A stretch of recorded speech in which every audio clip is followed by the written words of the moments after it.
बेटी के एगो बियाह के गीत गाओ तनी। आप सबे सुने लोगिन, सुन के लाइक कमेंट सब्सक्राइब भी करे लोगिन, साथ में शेयर भी करे लोगिन।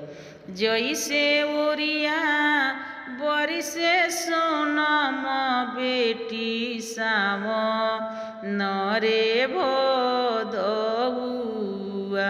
अरे जैसे ओरिया बरिसे सोनम बेटी साव नरे भदौआ। आरे साव नरे भदौआ। अरे ओई सही बरिसे बेटी पापा जी के होलो रावा। अरे पापा जी के होलो रावा।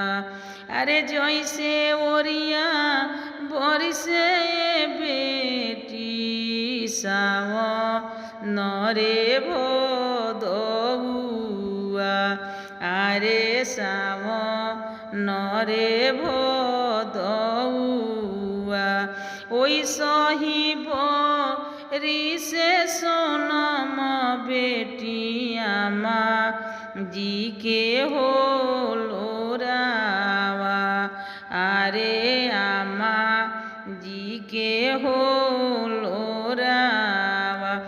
अरे जैसे ओठवा फाटे बेटी छोइत बैसाखावा। अरे चोइत बैसाखावा। ओई सही फाटे बेटी पापा के हो करे जावा। अरे पापा के हो करे जावा। अरे जैसे ओठवा फाटे बेटी छोइत बैसाखावा। अरे चोइत बैसाखावा।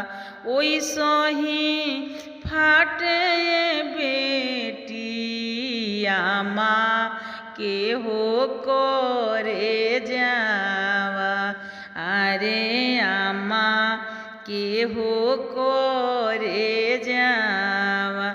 अरे रुनु झुनु खेललुए बेटी पापा के हो आंगनामा।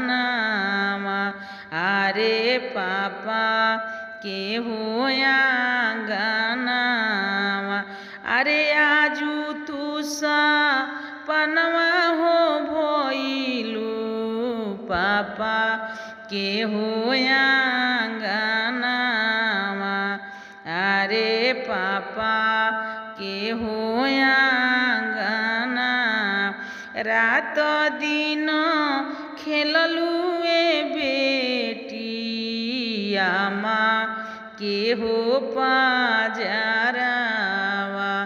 अरे आमा के हो पाजरावा।